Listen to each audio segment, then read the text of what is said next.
dalam nama Tuhan Yesus Kristus, Allah kami, pembela kami, yang menebus kami dalam kebenaran. Haleluya. Amin. Silakan duduk kembali Bapak Ibu Saudara sekalian. Shalom sekali lagi. Ya, Bapak Ibu,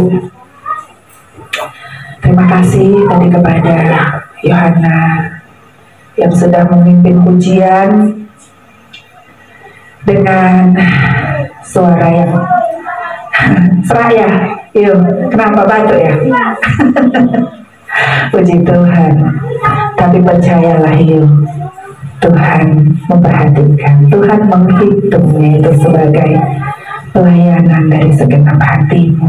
Ya, haleluya. Kak minta juga dengan kesibukan-kesibukan yang luar biasa, kita mau melayani Tuhan. Dan demikian juga dengan kita semua yang hadir di sini, bersama dengan para malaikat di surga yang duduk di tempat ini, yang mencatat setiap kita, yang menghitung setiap kita dan melaporkannya kepada Allah kita Elohim Yahweh.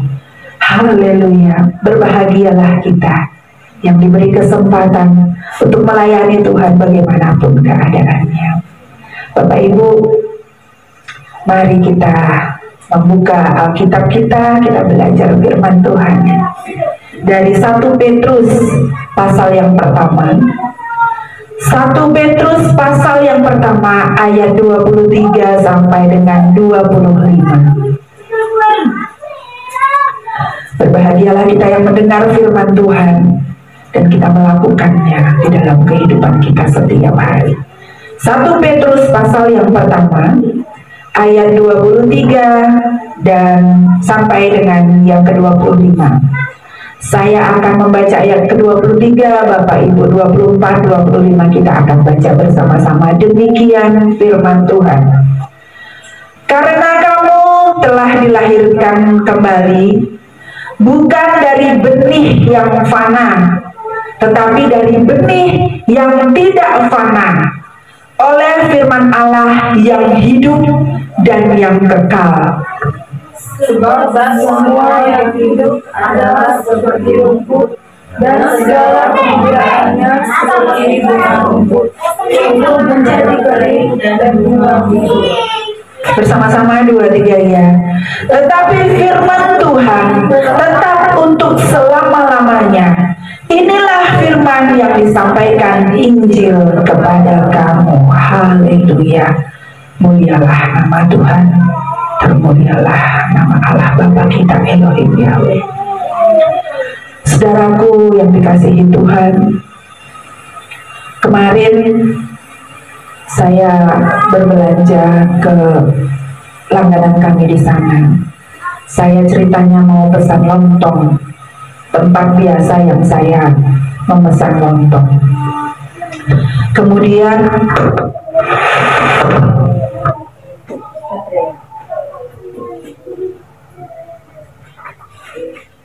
ya, ya.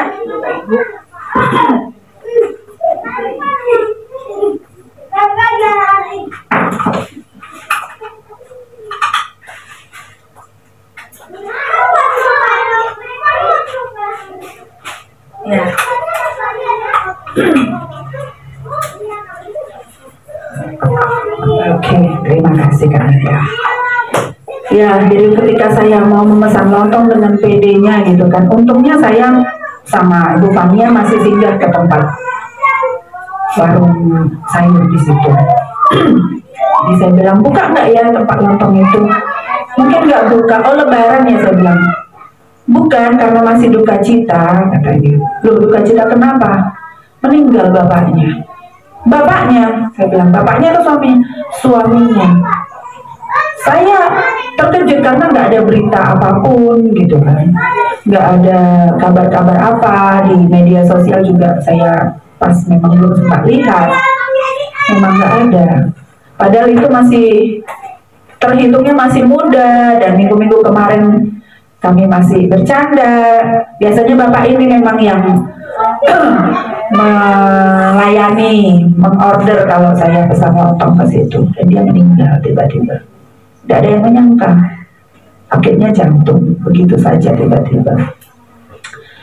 Saya sampai, ya walaupun saya pernah ditinggal meninggal dengan keadaan mendadak gitu, tapi tetap saja kalau orang meninggal seperti itu bawaannya kaget gitu ya, bawaannya tuh kok aduh masih muda gitu ya, seperti itu meninggalnya tanpa pamit, tanpa aba-aba gitu. Jadi ya memang seperti itulah hidup ini, memang seperti itu. Kematian itu niscaya, sebuah keniscayaan. Itu pasti, kematian itu tidak bisa kita hindari. Ya, yang berbeda hanya tempatnya, umurnya, dan cara dia meninggal. Tapi mati itu memang pasti. Nah, kalau memang mati itu pasti, mengapa kita tidak bersiap sedia? Mengapa kita tidak memikirkan setelah mati apa yang kita hadapi? Bukankah kita harus menghadapi pengadilan Tuhan? Ketika kita mati, jiwa kita tidak mati, tidak ikut mati. Jiwa kita masih merasakan. Alkitab pun mencatat ketika Tuhan Yesus memberi perumpamaan tentang Lazarus dan orang kaya yang pelit itu. Setelah mereka mati, jiwa mereka merasakan bagaimana pengadilan Tuhan. Dan ketika kita membayangkan kengerian yang harus kita hadapi, kedahsyatan kemuliaan Tuhan yang harus kita hadapi, berdiri kita di pengadilan Tuhan itu, dan kita harus menghadapi, kita kemudian menerima keputusan dari Tuhan, apakah itu kemuliaan kepada kita, kemuliaan yang kekal, atau kehinaan yang kekal. Nah, selalu ada ujung dari perjalanan hidup kita. Makanya kalau hati kita terparkir di dunia ini, terparkir hanya di kehidupan kita yang sementara ini, berarti kita tidak bisa memarkir hati kita ke kekekalan, ke langit baru dan bumi baru. Keberhasilan sebuah gereja, kesuksesan sebuah gereja sebenarnya adalah ketika gereja itu sendiri. Gereja artinya orang-orang yang didiami Roh Allah, orang-orang yang bersedia Allah tinggal di dalam hidupnya, di dalam dirinya. Orang-orang tersebut disebut gereja. Nah, gereja yang berhasil adalah ketika orang-orang di dalamnya itu betul-betul mengasihi Tuhan. Keberhasilan gereja bukan dilihat dari jumlahnya, ya, bukan dilihat bagaimana pendetanya, pemimpinnya, bahkan orang-orang di dalamnya tuh tahu banyak tentang Alkitab, tahu banyak tentang teologi, tahu banyak tentang teori-teori ketuhanan, doktrin-doktrin. Bukan. Keberhasilan gereja bukan diukur dari banyaknya program-program gereja yang sukses, penginjilan ke sana, kirim misionaris ke sana, banyak bikin program, misalnya apalah KKR, ya, doa puasa, apalagi banyak program yang sukses begitu ya. Bukan. Atau keberhasilan gereja diukur dari bagaimana seorang pemimpinnya memanage gereja ini sampai luar biasa bagus, gedungnya bagus, ya, peralatan-peralatannya bagus, terus acara-acara yang ditampilkan itu mempesona gitu ya, pelayan-pelayannya keren-keren, suaranya bagus-bagus. Bukan. Keberhasilan sebuah gereja gereja adalah ketika orang-orang di dalamnya betul-betul punya hati yang mengasihi Tuhan. Hati yang mengasihi Tuhan itu dimulai dari hati yang mau berubah, hidup yang mau berubah.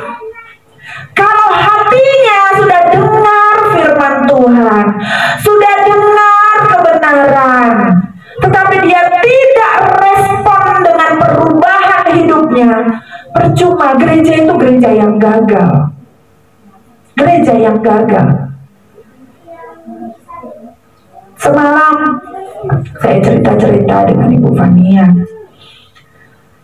Saya sedih loh ketika mendengar beberapa saudara kita yang bahkan sudah pernah mendengar suara kebenaran, ya, sudah pernah dengar firman, tetapi hidupnya balik lagi dengan manusia lamanya. Dia dengar firman, tapi jiwanya tidak bisa dididik. Jiwanya tidak menerima didikan firman itu. Karakternya tidak berubah. Kita ingin gereja ini, ingin ketika gereja ini menyampaikan suara kebenaran, kita tuh dengan lemah lembut menerima hati kita. Hati kita ini dengan lemah lembut, iya Tuhan saya mau berubah. Lemah lembut itu seperti tanah liat itu loh. Tanah liat yang belum dijemur, itu mau dia dibentuk. Tapi kalau tanah liat itu sudah dijemur, dikering, dia nggak bisa lagi dibentuk. Nggak bisa. Manusia juga kayak gitu. Jiwa kita kalau udah kering, keras, terikat dengan dunia ini, kering dia jadinya, nggak bisa lagi dibentuk, dan akhirnya karakter yang dia punya ya tetap seperti itu sampai di titik, sampai di kuota di mana dia memang nggak bisa dibentuk. Dia nggak memiliki karakter Kristus dan hidupnya kembali lagi di kehidupan yang lama. Berbohong pun ya masih berbohong, mencuri pun ya masih mencuri hanya untuk makan. Sedih gitu loh. Tapi kalau karakternya dia berubah, dia bisa berpikir, dia bisa punya hikmah untuk dia bekerja bagus, halal gitu ya, untuk memberi makan keluarganya. Tapi kalau dia hatinya memang tidak berubah, ya nggak bisa. Kegiatan gereja bisa running well, bisa bagus, terus ya banyak kegiatan. Aduh, saya melihat ya cerita-cerita juga gerejanya membangun besar-besar, bagaimana ya pelayan-pelayan banyak, bikin acara ini dan itu. Tetapi orang-orang yang ada di dalamnya tidak berubah, dan itu iblis senang loh. Iblis tuh senang ya kayak gitu. Ya. Iblis senang dengan orang duduk di gereja tapi hatinya tidak kepada Tuhan, pikirannya tidak terarah kepada Tuhan. Jadi iblis nggak masalah kita ke gereja, iblis nggak masalah. Selalu saya bilang iblis nggak masalah kita melayani, kita aktif, iblis nggak masalah. Yang masalah bagi iblis kalau hati kita tertuju kepada Tuhan. Bagi iblis yang penting bukan Tuhan. Kamu mau apapun, kamu mau berkegiatan, kamu mau mengerjakan hobi-hobimu, kamu mau ngapain pun, yang penting arah pikiran dan hatimu bukan kepada Tuhan. Itu yang paling penting bagi iblis. Nah ini yang membahayakan. Kita aktif, gereja berjalan terus, memikirkan apa yang mau dilakukan, program ini, program itu, program ini, tapi kita melupakan bagaimana hati kita ini mengasihi Tuhan, bagaimana hati kita ini memiliki karakter Kristus yang benar-benar memikirkan, mencari kehendak Tuhan. Padahal dengan berjalannya waktu, kita ini pasti mati, pasti ada ujung dari semua perjalanan ini. Kalau kita mengingat itu, setelah kita ditebus oleh darah Kristus, disucikan, seperti dilahirkan kembali, dikuduskan, dan lunas dibayar. Harus selalu kita ingat bahwa kita ini bukan milik kita, bukan milik kita, sudah lunas dibayar. Itu harus tetap kita ingat. Makanya kita nggak boleh tetap suka-suka sendiri, tidak boleh. Kalau kita tahu betul ada dalam darah dan daging kita konsep berpikir bahwa saya bukan milik kita, bukan milik saya sendiri, saya sudah lunas dibayar, dan saya pasti mati, pasti saya berujung hidup saya ini. Lalu apa yang sudah saya lakukan? Apa pencapaian yang saya dapat? Pernah nggak kita berpikir, saya sudah kayak mana ya? Udah kayak mana ya catatan saya di surga ya? Udah kayak mana catatan saya di langit baru dan bumi baru ya? Jadi kalau di bumi ini kan kita mengalami pencapaian-pencapaiannya. Oh, saya udah lulus sarjana, saya sudah lulus SMA, kemudian saya udah punya kerjaan, saya berkeluarga, punya anak, kemudian saya udah karir saya bagus, gaji meningkat, bahkan mungkin saya punya jabatan, punya anak buah, saya bisa menabung, kemudian saya bisa punya rumah. Habis punya rumah saya punya mobil, habis punya mobil saya punya perhiasan, begitu-begitu kan. Kalau target di bumi ini kan seperti itu. Sekolah, punya karir, punya jabatan, punya harta.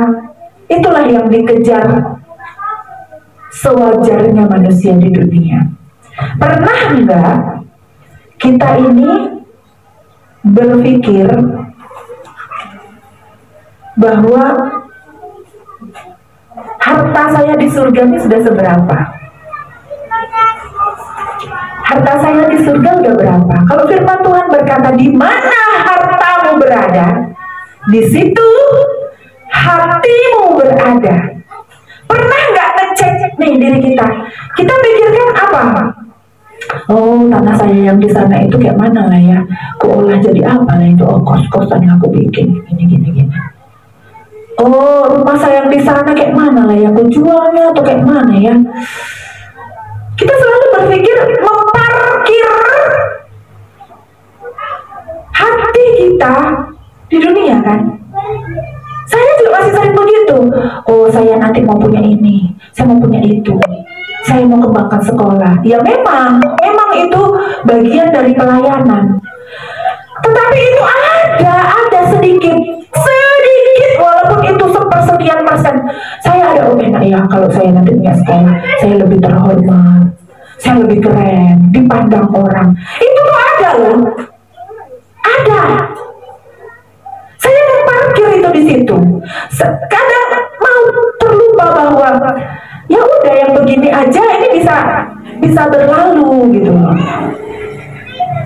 Ini bisa. Ya kalau bisa bikin sekolah ya oke, nggak bisa ya nggak apa-apa. Gereja ini maju, oke.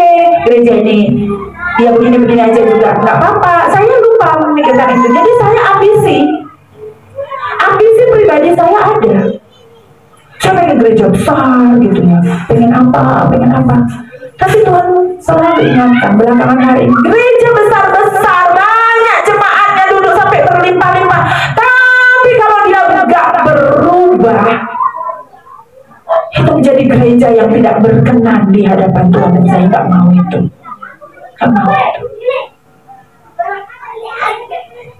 Saya mau gereja ini berkenan di hadapan Tuhan. Ya, jangan sampai nanti ketika pada waktunya tiba kita masuk ke tanah Kanaan abadi itu. Kalau jemaat umat Israel waktu itu masuk ke tanah Kanaan kan dibagi-bagi tuh ya tanahnya, dibagi-bagi, ini tanah untuk suku ini tanah untuk suku ini, tanah untuk suku ini. Lalu ketika kita berdiri di hadapan Tuhan di tanah Kanaan surgawi itu, ketika dibagi-bagi, bagian kita nggak ada di situ.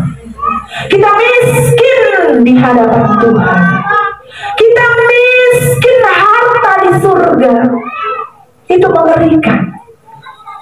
Mengerikan Bapak Ibu. Masih miskin kita di kekekalan, kayak mana ini. Kita harus mulai berpikir, apa yang sudah saya capai, apa yang sudah saya kumpulkan di surga. Kayak mana Bu cara mengumpulkan harta di surga? Kayak mana caranya?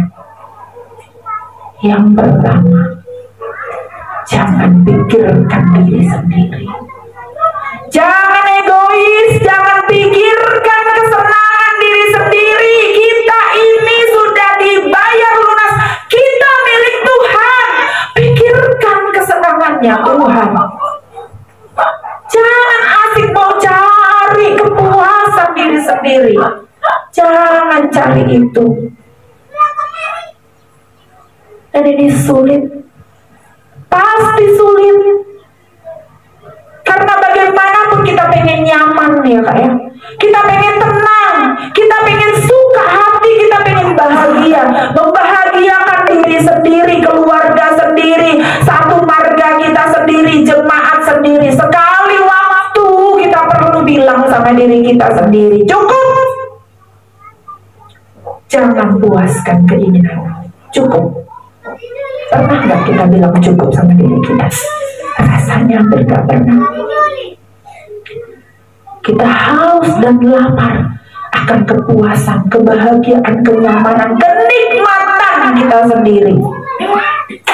Kepada keluarga kita, satu marga kita, jemaat kita sendiri, saya pun sekali waktu perlu berkata, terserah. Kalau kamu mau dibawa ke surga, mari ikut saya. Kalau kamu mau ke neraka, silahkan. Maka itu memang saya, gereja ini punya prinsip yang benar. Kalau dia nggak mau dibawa kepada kebenaran, silahkan. Jangan cari-cari, nggak usah diajak-ajak, nggak usah. Dia sendiri yang berindu kepada kebenaran. Dia kalau mau ke surga, mari ikut jalan kebenaran. Kalau nggak mau, terserah. Ya, nggak usah kita paksa. Sedangkan Tuhan pun tidak bisa memaksa orang. Karena setiap manusia diberi kehendak bebas untuk memilih mana yang menyukakan hati Tuhan, mana yang sesuai dengan kehendak Tuhan. Manusia punya kehendak bebas. Tuhan sendiri tidak bisa memaksa. Apalagi Bu Kristi, apalagi kita, nggak usah dipaksa-paksa. Cukup.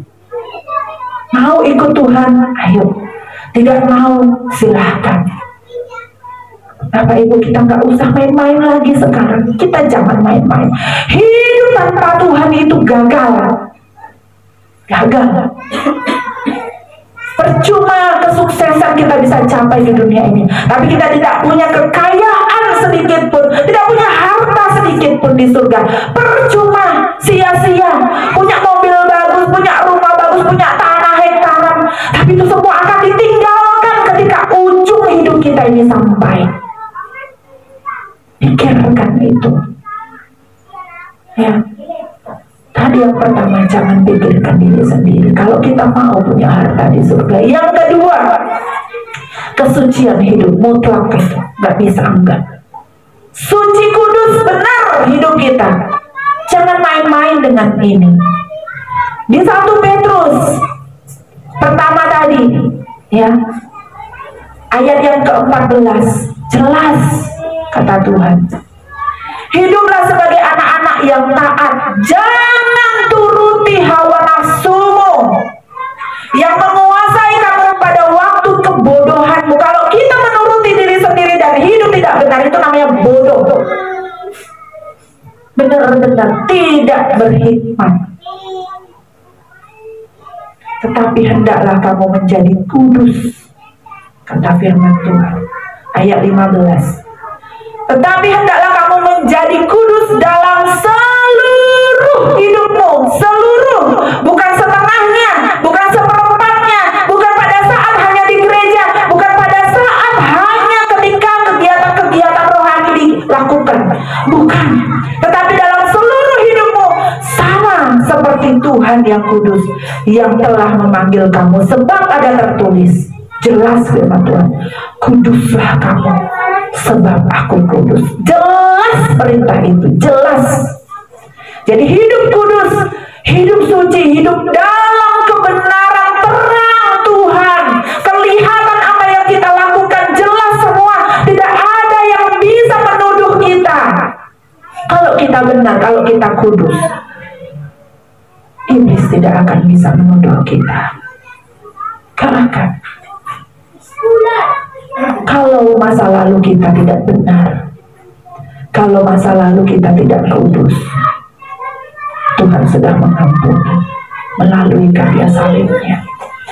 Tapi ke depan kita mau apa? Tuhan tidak mengingat kita yang dulu, bahkan yang kemarin pun Tuhan sudah tidak mengingat ketika kita minta ampun kepada Tuhan. Tuhan peduli dengan hidup kita yang sekarang dan yang akan datang. Kita sudah dilahirkan baru. Nah, ketika kita dilahirkan baru ini, apakah kita akan merusak lagi hidup kita dengan ketidakkudusan? Coba tanya sama diri kita.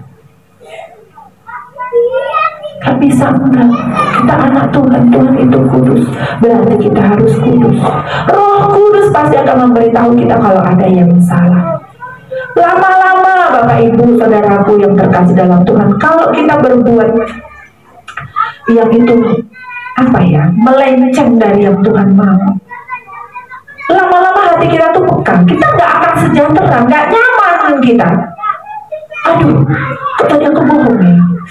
Aduh, kok tadi aku gini ya? Kok aku berkumpul-kumpul sama orang yang nggak takut Tuhan ya? Kok aku mau agak sombong aku tadi ngomong?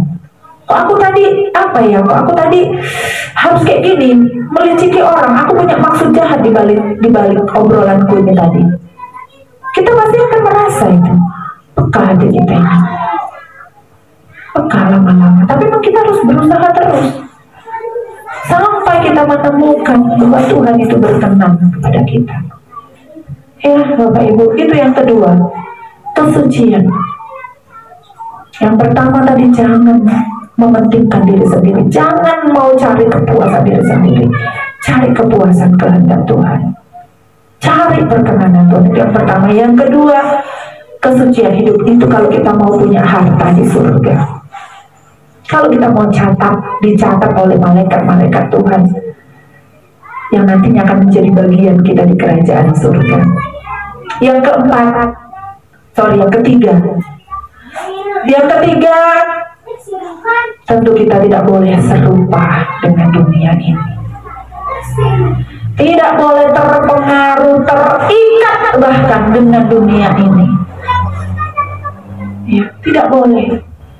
Kalau kita tidak serupa dengan dunia, bukan berarti terus kita dandanannya berbeda, cara pakai bajunya beda, atau perform kita terus kayak yang gak nginjak bumi gitu ya. Enggak ya. Jadi kayak gimana tuh, kan ada tuh orang-orang yang khusus gitu, kalau karena dia merasa dia dekat sama Tuhan, yang megang kunci surga gitu kan, bajunya beda gitu ya, harus yang putih-putih gitu ya, kayak kawannya Kak Mita harus gimana gitu. Bukan, maksudnya kita tidak serupa dengan dunia adalah motivasi kita dalam setiap hal yang kita lakukan. Apa motivasi kita dalam setiap hal yang kita kerjakan, yang kita pikirkan? Motivasi kita apa? Itu bedanya. Firman Tuhan mengatakan, baik kamu makan maupun kamu minum maupun melakukan segala sesuatu, lakukanlah itu untuk kemuliaan Tuhan. Itu motivasinya. Cuman itu. Jadi kalau misalnya saya bikin kegiatan di dalam pelayanan ini, bikin TK, jalan-jalan gitu ya, Natal, wah, kalau motivasi saya ini hanya demi kesombongan, biar teman sana iri, biar sekolah lain menganggap TK ini hebat, menganggap gereja ini hebat, saya gagal di situ. Saya salah. Saya meleset di hadapan Tuhan. Seharusnya semua pelayanan yang ada di sini, sekolah minggu TK ini, gereja ini, semua supaya mereka mendengar kebenaran dan hati mereka berubah untuk mengasihi Tuhan. Itu yang saya letakkan visi itu di sini. Kalau cuma demi kesombongan saya gagal. Saya nggak mau. Makanya mari saya bilang kita satukan visi. Satukan hati untuk mengasihi Tuhan. Gak usah sedih, gak usah minder. Kalau gereja kita dibilang nanti kami sesat, masuk ke situ.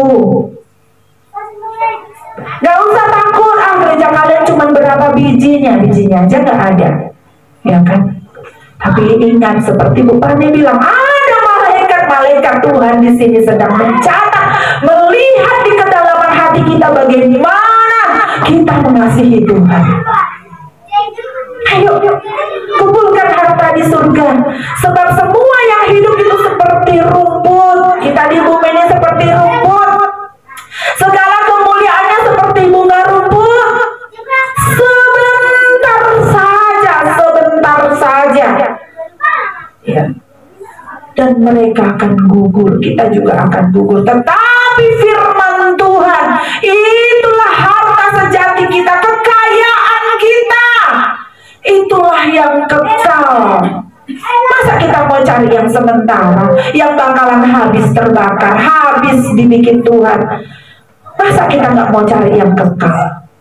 Jadi di dunia ini nggak perlu kita kejar kesenangan pribadi kita. Bukan berarti terus kita cuma berdiam diri di gua sana, nggak menikmati pemandangan ciptaan Tuhan. Enggak. Tuhan pasti mengizinkan kita menikmati karunia-Nya. Tuhan pasti izinkan menikmati berkatnya. Tuhan izinkan. Tapi dari semua hal keindahan yang ada di dunia ini, motivasi kita ketika kita melakukan apapun itu adalah seturut sepikiran, selaras dengan kehendak Tuhan.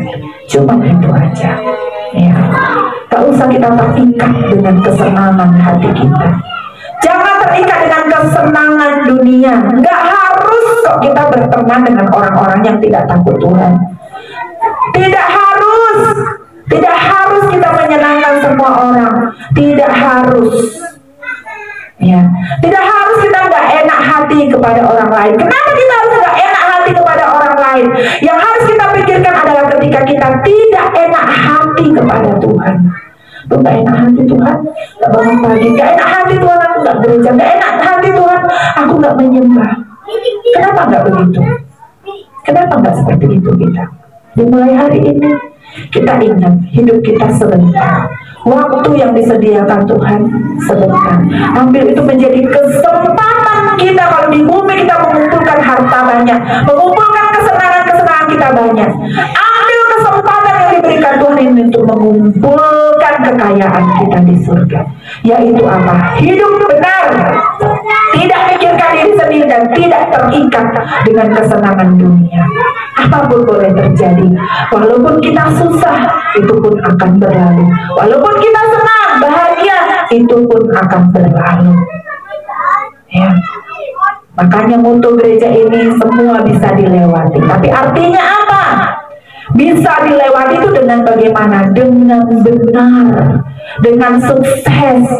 Bisa melewati setiap perkara itu dengan apa ya, excellent gitu loh. Bukan cuma melewati tapi gagal, berlalu tapi kita gagal di ujian yang ini. Memang ujian sudah terjadi tapi kita bisa melewati tapi gagal, nggak lulus, nilai kita kecil. Nah ibarat ujian tuh nilai kita kecil, nggak seperti itu. Tuhan mau kita melewati itu dan kita excellent hasilnya, nilainya bagus, IP-nya nggak nasakom ya Pak Bulton, IP-nya tinggi. Itu yang Tuhan mau. Itulah yang dibilang lebih dari pemenang. Nilai kita bagus, bukan melewati dengan celah, dengan gagal, dengan tidak memuaskan hati Bapak kita. Tapi kan ujian, semua ujian kehidupan, semua yang terjadi dalam peristiwa yang terjadi dalam dunia ini, kita bisa melewatinya tuh dengan excellent, dengan indah. Nanti kita jadi sempurna. Ya, kemarin anaknya Pak Era, si Stephen itu. Stephen mengatakan setiap peristiwa yang terjadi dalam hidup kita itu seperti sebuah titik. Jadi kalau titik ini kita lewati, nanti ada titik lagi berikut dan kita nyambung lurus. Kalau kita sempurna melewatinya, titik yang satu ini ke titik yang berikut itu nyambung. Tapi kalau kita nggak sempurna, ini kan titiknya melenceng, nggak nyampe ke titik berikut. Nah, setiap titik itu, peristiwa-peristiwa dalam hidup kita itu nanti membentuk sebuah gambar yang bagaimana? Gambar Allah yang sempurna di hadapan Tuhan. Tapi kalau kita melenceng terus dari titik ini, harusnya sampai ke titik ini, dan kita tidak excellent melewatinya, ini melenceng. Akhirnya gambaran kita nggak sempurna di hadapan Tuhan. Itu yang disebut sempurna. Kita bisa melewati dengan excellent. Ya. Jadi, yuk Bapak Ibu Saudaraku sekalian, kita jadi gereja yang solid, gereja yang benar, gereja yang sukses. Sukses bukan dalam pandangan manusia, hebat bukan dalam pandangan manusia. Tak perlu banyak-banyak jemaat, satu orang pun kalau dia berubah militan di hadapan Tuhan, gereja ini menjadi gereja yang berkenan di hadapan Tuhan. Ya, nggak perlu ngajak-ngajak orang, tarik-tarik orang dari gereja lain, nggak usah. Kalau dia mau, biar dia datang sendiri. Kalau dia mau, dia benar-benar rindu, biar dia datang sendiri. Yang sudah nggak zamannya sekarang kita menuai jiwa-jiwa, sudah dituai itu jiwa-jiwa. Karena sekarang berita firman Tuhan bisa sampai ke seluruh dunia berkat media sosial. Semua sudah dengar firman, tinggal hati dia memilih untuk mendengar firman, mendengar kebenaran atau bukan.